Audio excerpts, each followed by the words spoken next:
Hi, I'm Matt from the HMO platform. We help landlords across the UK to get on course towards profitability, wealth and success in an ethical way using our next level HMO and co-living strategies. Ever since we started talking about co-living as a strategy that we're employing, we have a lot of people asking us, what is the difference between an HMO and co-living? And that's a really good question. It's really got us thinking about what it is.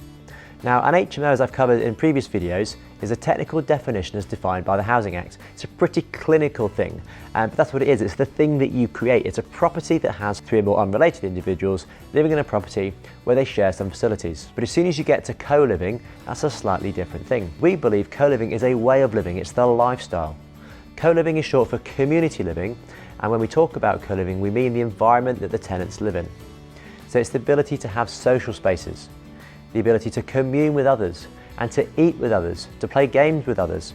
We actually put board games into some of our HMOs, especially the co-living ones.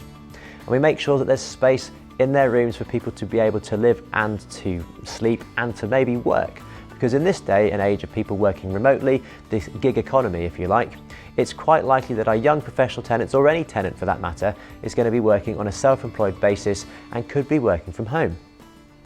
So having the opportunity to work from a desk in their room or to work from a space within the property is actually quite a key thing to add. Now that makes a difference between what a traditional HMO has been in the past and what co-living is, and it is becoming more moving into the future.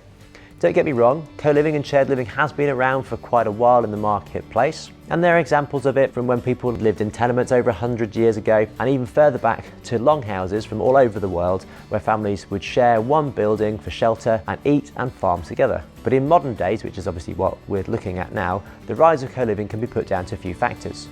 Lack of housing to purchase, young people being priced out of the marketplace to buy or even to rent independent accommodation. Raising funds to buy increasingly expensive properties is difficult, and there's a growing interest in non-committal lifestyles where people don't like to be tied down to a long contract, like your no-frills gym membership. And the last one, and a really important one, is loneliness. Let's just look at this one. Now, there is evidence out there to show that loneliness is on the increase, and it can especially be seen with the rise of social media platforms. They're supposed to be bringing people together, but in fact it's dividing people.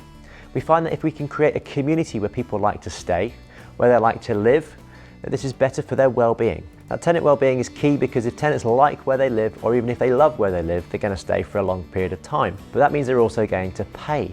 So from an investment perspective, we want our tenants to be happy living in our properties. So that I suggest that the difference between what an HMO is on the technical side is the thing that we create, it's the property, and what co-living is on the environment side that you create for your tenants to live in. So I hope that's given some clarity to the difference between an HMO and co-living. They're not mutually exclusive, they can work together, in fact they must work together.